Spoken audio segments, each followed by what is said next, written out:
What's up, everybody? Welcome back to the Dirty and Driven podcast. We up in the studio again. I'm your host, James DeVinny, joined by my co-host, Nick Lesro. Nick, what's up, man?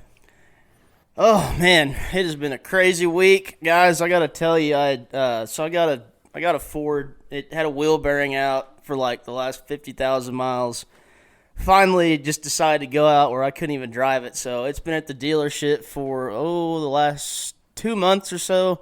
And I finally got that baby back yesterday. I'm happy to be back in it. I had a Chevy loaner, and for all you Chevy lovers out there, it's time to grow up. I mean, it's new day and age. Technology's changed. Fords are elite.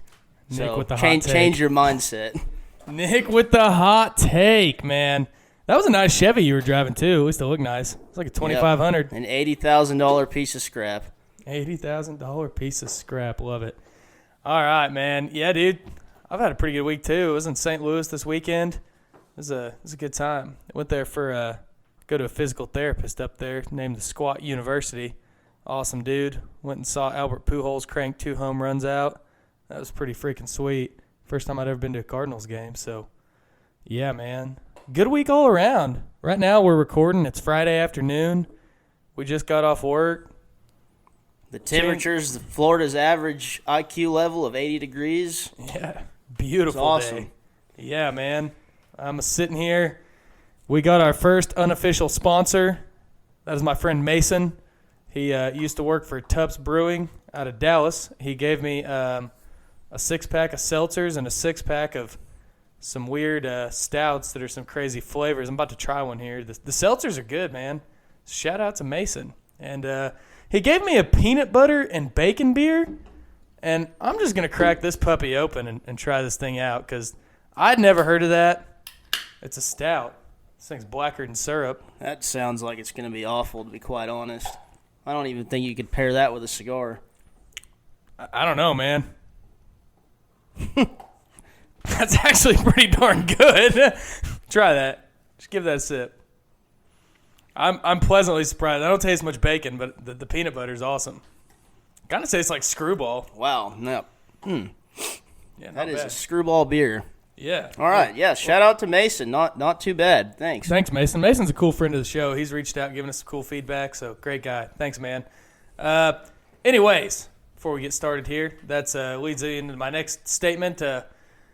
If you want to reach out, if you want to hit us up, do it, man. We're on Instagram, Facebook. We would love to hear from you. We'd love to hear some feedback from every single one of you. We'd appreciate everyone who's shared the show, everyone who's tuned in, everyone who's listened, and everyone who's told their friends. That's really cool, so keep it up. And actually, at the end of the show, we're going to do a little giveaway, so stay tuned for that. And Nick's also got a special little segment or something he's going to do at the end of the show, so we'll get into that here at the end.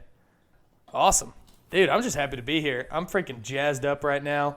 Today's going to be so awesome. I'm excited. I've been looking forward to tonight all week. For you guys that don't know, we've got an event going on here in Ponca City that's called the Party at the Palace. It's an awesome time.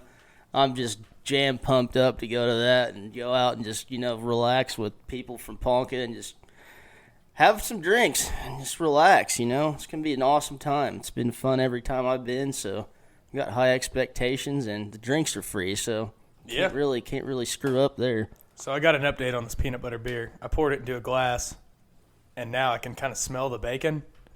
So if you drink the peanut butter and bacon beer from Tubbs Brewery, I would recommend keeping it in the can because you can't smell the bacon when it's in the can. Kind of smells like dog treats and tastes like Screwball, so interesting combination. All right. Yeah, dude, I'm jazzed up. So I was going to actually touch on this. I'm going to start a new little segment called What the Health.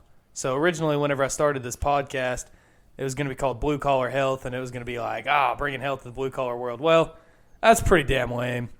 Nobody wants to listen to that. So I'm just going to kind of drip feed it to y'all. Just a little 30-second segment. So today, I'm just going to talk a little bit about just one little change I see a lot in the blue-collar world. That's energy drinks, man. Everybody drinks energy drinks, it seems like. There are better alternatives to energy drinks now, and this small little change can really save you a lot, probably save you hundreds of $1,000s in cancer treatments later. I tried a new energy drink today, and I don't typically drink energy drinks. I'm a coffee guy. I drink coffee every day, but the supplement company I used called First Form, they make high-quality supplements. Well, they came out with their own line of energy drinks, and I tried them out just so I could talk about them on the show today, and, man, they're next level. I had the blue raspberry today, and it had really good ingredients in it. I mean, it was like a nutritional supplement in a can, and, man, it tasted just like a blue raspberry Jolly Rancher, snow cone, something like that. So if you drink like a Monster every day or a Venom or a NOS or a Red Bull or whatever, consider these because they're actually pretty good for you as opposed to really bad for you, and they are awesome. I really liked them. If I drank energy drinks, man, I'd buy one of those instead of the other stuff. What's the crash like on one of those? Dude, nothing. It's actually green tea extract is how they get the caffeine, and coffee, or coffee bean extract. So it's like natural stuff. So just like if you drink a cup of green tea, but like, dude, I'm jacked up. I drank that thing at like 1, and like I've been like a squirrel on cocaine all day, jacked man. up on Mountain Dew? Dude, I am. Well, they have the citrus lime flavor, and it tastes just like Mountain Dew. Like, dude, I am jacked up on Mountain Dew, Chip. That's it right there. That sounds like a pretty good alternative if you don't have a crash afterwards. Yeah, no. I know most of those things, good. you have a couple, 2-3 hours of badass energy, and then all of a sudden you're ready for a nap, and it's like 3 o'clock in the afternoon. You're like, shit. Yeah. Now what? Now I got to drink 2 more. I've been buzzing since about 1 whenever I drank that thing. So, man, I knocked a lot of work out this afternoon, too. I was locked in, focused. I mean, it was like pre-workout with all the itchiness. It was just like focused, feeling good. And like I said, no crash because it's good ingredients. It's not sugar. It's not a bunch of fake stuff. It's not all the poison you get in the regular energy drinks. Like, it's good quality stuff. So, I'm jacked up on that stuff, man. There you have it, folks. There you have it. Better alternative. I'm James Deviney, and this was What the Health. So, yeah, awesome stuff, man. So, today, we're talking about why blue collar. Why the hell would you want to be the blue collar world? Why do you want to go do manual labor? Why do you want to go do all that stuff? Questions I get asked a lot. Questions that everybody gets asked a lot, or at least some people. And so we're going to break that down a little bit. Nick, why would you want to be blue collar, man? There's a lot of reasons. And if I had to go into this because, if you didn't hear one of our previous episodes with a little bit of our background, I was born into it. But some of the things I would take away from it, and if I was just to get into it on my own, would just be it's just something about. So I mean, I sit in an office chair from 8 to 5 now, and it's just kind of it gets a little bit repetitive, and there's nothing wrong with what I do, but it gets a little bit repetitive sometimes, and there's just a different aspect to being out doing what I have done my whole life: farm work, livestock work. I did, just a couple of months with construction work, and there's just a little bit of a sense of achievement whenever you set goals, this applies in whatever you're doing, but whenever you set a goal, like I'm going to go out and I'm going to get this yard mowed, or I'm going to pour that concrete pad today, or whatever it is, and once you get it done, you're like, damn, that's pretty badass. I got this finished up, and now I can go on to the next deal. And it's just being outside, working with your hands. There's just a sense of, it's almost like it's programmed into my mind anyways, and a lot of you guys out there, guys and girls, same way, that you just enjoy it. And that's, we can relate on that, James. Yeah, dude. I mean, it's real enjoyable. And, so my biggest things about blue collars, one, why I started Dirty and Driven, why we thought this was a great idea was there's not enough people in the blue collar world, and it's getting less and less. We're seeing people retire. We're seeing people die. We're seeing people – we're not seeing a lot of people leave the industry just to go to a different industry. But we're seeing a lot of people retire, and they're only going to keep retiring the next 5 to 10 years. So I want to attract a new generation of blue-collar people to this industry and highlight why it's so cool. And one of the first reasons is opportunity, man. I mean, for the last 20 years, college, or probably even longer than that, I don't know. But at least my lifetime, the last 25 years, has been just harping college to so many people. And so many people are going there and getting a worthless junk degree. But the opportunities in the trades, man. I mean, you look at the future of our workforce, there's so much opportunity for people who want to get in there and learn and can learn fast and learn on the fly and get things done, dude, because those are going to be the highest paid people in the next 10 to 15 years, in my opinion, because, and this is what I think is so cool about the blue-collar world, we rely on the blue-collar people of America. Every single person here, we rely on you guys, on any blue-collar person. If I walk into my bedroom, I flip that light switch on, most of the time I don't think about it. It just comes on every time. I don't think about how it got there, but there's hundreds of people, probably thousands of people, who made it possible for that light switch to click on. And most people don't think about that. You know, they drive by a roadwork project or where there's a hole in the road and you're repairing a utility line, or they walk through a construction site and they have to go around to another entrance because this entrance is closed, and it's just like, dang it, this traffic, this roadwork's slowing me down 10 minutes to get to work or whatever. But it's like, dude, you would not be driving to work right now if it were not for those people. So, like, learn to appreciate them. I mean, that's not something people think about. And that's why I think this industry is so cool, man. Like, I love the blue-collar world, because without the blue-collar world, we wouldn't have anything. We would not have food, water, or shelter at all. So that's pretty cool to me, man. Yeah. You're a little far-fetched on the food, water, and shelter part, but... What do you mean I'm a little far-fetched? Well, I mean, we'd still have it, just not the domesticated bubble we live in now. Well, we wouldn't have nice food. Well, I mean, yeah, we could live in mud huts. You wouldn't be getting steak cut off of a plate at Fogo de Chao, but... I mean, yeah, but dude, spearing a buffalo, you wouldn't have food, water, and shelter without blue collar work. You're right. No, I mean, Native Americans, dude, they lived and they had food, water, shelter, but man, they worked for it. It's like Gage was talking about a couple weeks ago. His grandpa sitting there working hard, throwing 2 stones with a rope to kill a goose, man. Like, we don't got to do that anymore because there's people out there willing to do the work, so we don't have to do the work ourselves. Right, and I think that's part of the issue today is that we've gotten away from that because, like you said, that college has been preached throughout our school system. If you don't go to college, you're going to be unsuccessful. You're not going to lead up to anything. And kind of like Gage was saying with that example, he told us that his teacher said that you got to go to college because you don't want to end up being the guys doing the remodel on that building over there. And I think that's just been instilled in people's minds for the last 20, 30, 40 years. Yeah, I mean, you have plenty of people that they say, well, you don't want to be that guy. Dude, right now, there's so many people that are in the blue-collar industry, so many companies that are paying base-level people solid wages for no skill level because they need them, because they're desperate for people. And then guys that can come in and learn fast and pick things up quick, dude. Yeah, you learn the trade, and then you can take that and apply it somewhere else. It doesn't have to be there forever. You take it and apply it.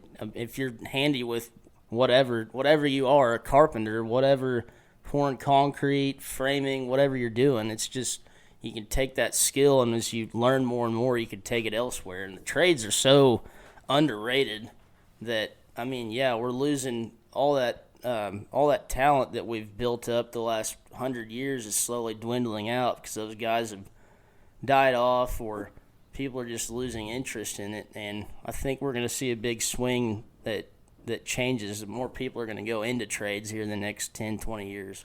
Well, one of the biggest issues with that, too, is the trades have done a horrible job of telling their story. Like, you look at all these big Apple and Googles of the world, they do a great job at advertising and telling their story. They get on social media a lot. A lot of these contractors are like, don't take pictures on the job sites. Don't do your phone. So it's like nobody knows that they're there. Nobody knows that it's even an option. So like that's what we're doing here, is telling the story of the blue collar world so people get an idea what they can do. And the blue collar world has a lot to offer, man. Like, where else can you hop on a freaking $1 million machine?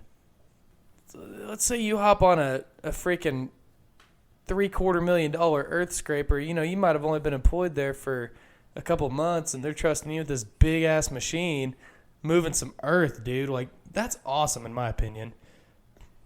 And you get to see what you do every day. At the end of the day, you look back and it's like, wow, like we did a lot of cool stuff today. We got it done, man. Yeah. Like, it's not just like you checked a box off a to-do list. Like, it's like, wow, the world looks different because of what I did.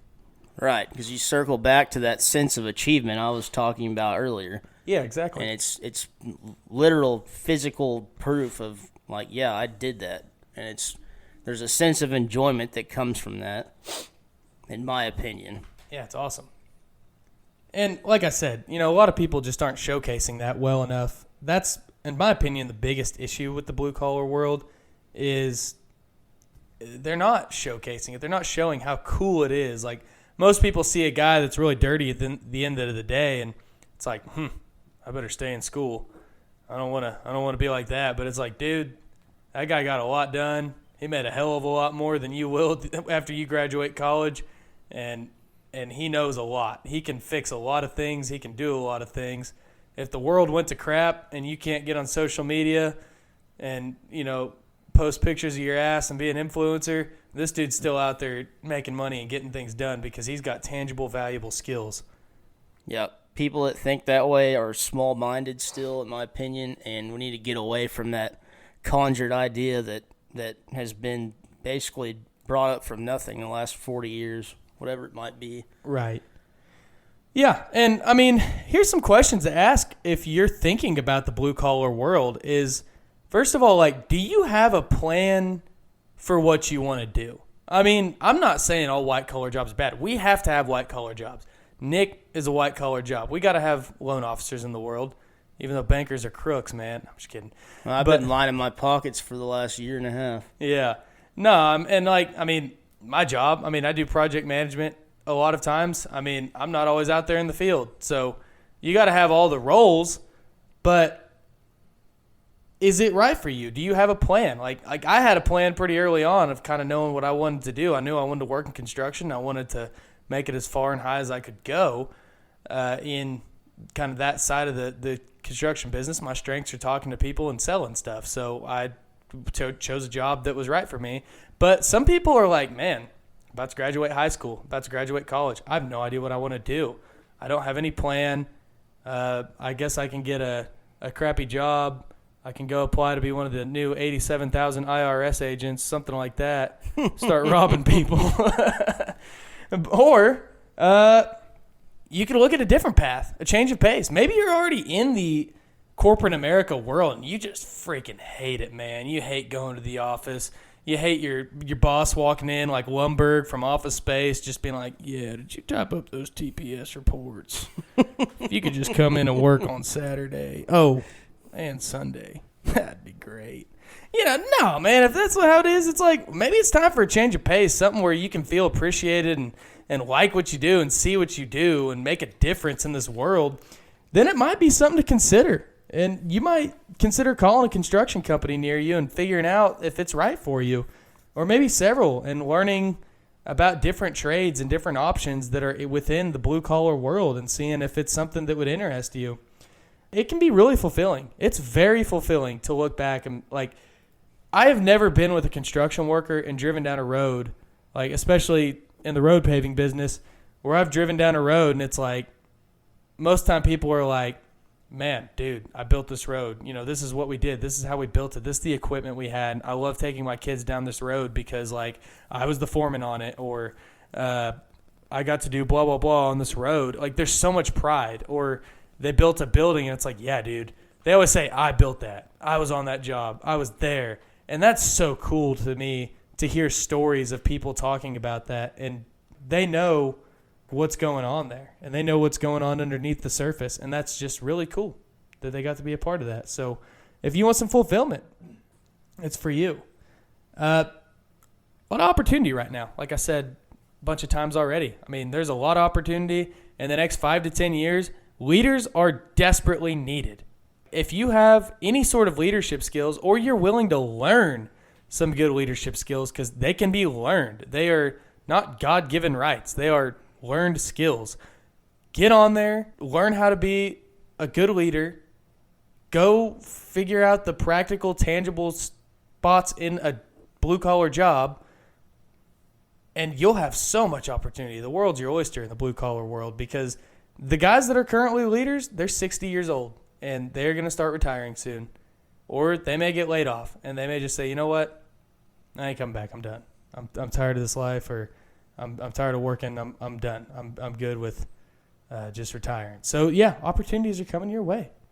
And you're always learning new stuff, new skills every day. Every job is different. Every day is different. And there's a lot of cool things you can do. So those are just a few things to consider. And if you're maybe looking at going to college or being blue collar, there's no shame in being blue collar. The stigma of, if anybody gives you that stigma of you don't want to be that guy, tell them to shove it up their ass, man. It's not like that anymore. We need blue collar people in this world, and those people that are telling you that wouldn't live the cush life that they do if it weren't for blue collar people. And it's like Gage said a couple episodes ago, you can probably be making more money than those people and be a whole lot happier. That's the funny thing is you probably will be making more than the guy that's saying that. That's the truth. Yeah. In most instances, yeah. Yeah. What I've learned about this blue-collar world is nobody's too good for anything. Like, you go to corporate America, you hear, oh, no, that's not my job. I'm not doing that. Oh, no. I wouldn't do that. I don't restock the pins. Yeah, I don't take the trash out. Okay. That's the cleaning lady's job. All right. Sorry, Sue. Yeah. It's like, But, dude, you go to the blue-collar world, there's a guy out there, he might be making $150,000 a year, and he just jumped into a water hole to fix a leak. It's like, nobody is too good for anything out there. I've seen days where the boss is the dirtiest dude out there, and he doesn't have to do that, but he does because he wants to. It's a cool world, man. I would hope that if any of you are listening to this and you're not in the blue-collar world, that you'd consider it, because it really is cool. And if you're in the area, hit me up, dude. I'll take you to a job site. I'll let you see some big equipment. I'll show you what it's like. Yeah, and if you're one out of the million people that want to come out and tour a farm, just hit me up. Yeah, and I would also like to put on record that Nick mentioned he was in construction for a couple months. I would just like to put on record that I was Nick's boss. Yep, for a slight time, and you know, this was one of the instances where the boss was not smarter than the employee, and we can recognize that here as well. Oh, BS. You know, Nick would have been a great employee if he showed up to work. Yep, I had different ambitions in mind. Yep, that was a good, interesting period of our life. Good little experience, to say the least. So anyways, yeah, just know that everybody's desperate for hard-working people right now. You can find a good job in the blue-collar world, and you can find some awesome opportunities. So really consider it if you haven't. And if you're already in it, then, again, we really want some fan outreach, so or some more, I should say. So if you're already in the blue-collar world, we'd love to hear some of your experiences and what y'all do too. So hit us up, Facebook, Instagram, all that good stuff. Yeah. Nick, what you got, man, on all that? Huh? What do you got on all that? On what? What we just talked about. Any final thoughts? Oh, no, I don't have anything to recap on that. Like I said, I mean, and what we're talking about, it's not going to apply to everybody, and I mean, that's just how it is. Sorry, if you don't like it, then don't listen. That's all I got. But no, I don't have any final thoughts as far as what we've talked about. Like I said, the way I find enjoyment in what I do, there's just a sense of accomplishment, and that's different for everybody. That's why I like it, and your reason might be different, but that's my reason. Yeah. So Nick's got a little final, or he's got a new segment of the show he's going to do. So yeah, I have no idea what it is. I'm going into this blind. So Nick, what do you got, man? Well, it's nothing crazy. It's definitely not inappropriate. So if that's what you're wondering, then I apologize. But no, this is something I'd like to call the crapshoot. So every time we get towards the end of an episode, it might be the end, might be the beginning. Just depends what we're talking about that day. But the crapshoot basically entails it's going to be some type of random topic. Maybe it might be some type of joke. It might be an inspirational quote. Might be funny story I did. Maybe something embarrassing. It's just going to be random every day. So. But today we're going to stick with we're going to start off with kind of an inspirational message that applies to what we're talking about. It's very relatable to what this whole podcast is talking about. What I'd like for you guys to do, and this could be in any way, shape, or form, but I challenge you guys to do two things. I challenge you to do it tomorrow and hopefully for the rest of your life, but just go out and work hard and be proud of yourself. And if you decide to go out and do these two things, you're going to be amazed at how far you can go. And if you work that hard and you're proud of yourself, you're going to crush every single goal you'll have set in your mind, and that's a fact. So just strive for achievement, even if it's small steps. Every time you achieve just a little thing, then you're gonna have that sense of accomplishment, and it's gonna keep you driven.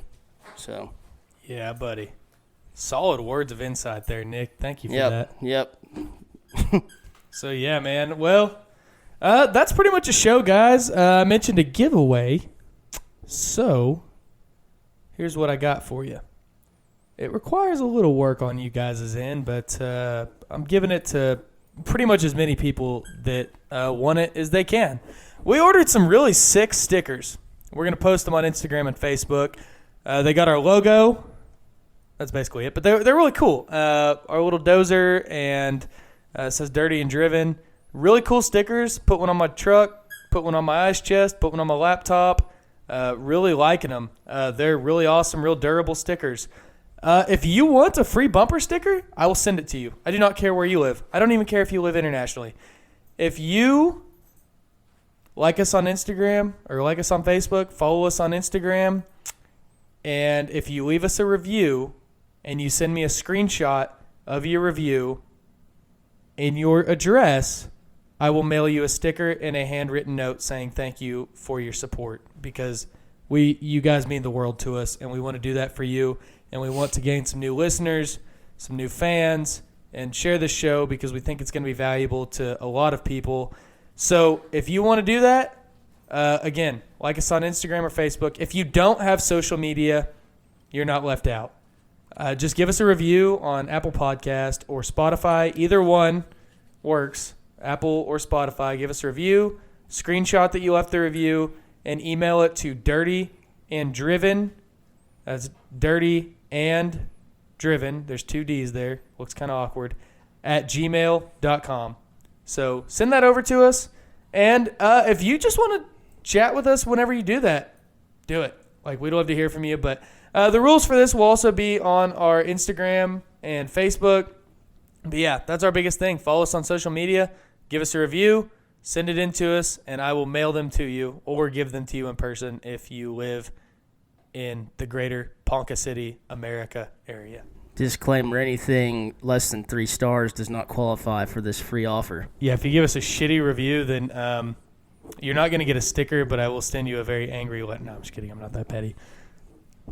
I will make it my life mission to find out who did the review. You will pay the ultimate price. And I will kill you. Anyways. Cool deal, man. Well, yeah, dude, that was a good show. So, yeah, give us a like, give us a follow. If you didn't like it, go somewhere else because we ain't for you then. Yep. Anyways, don't get your you guys. feelings hurt. See ya. Love you guys. Bye.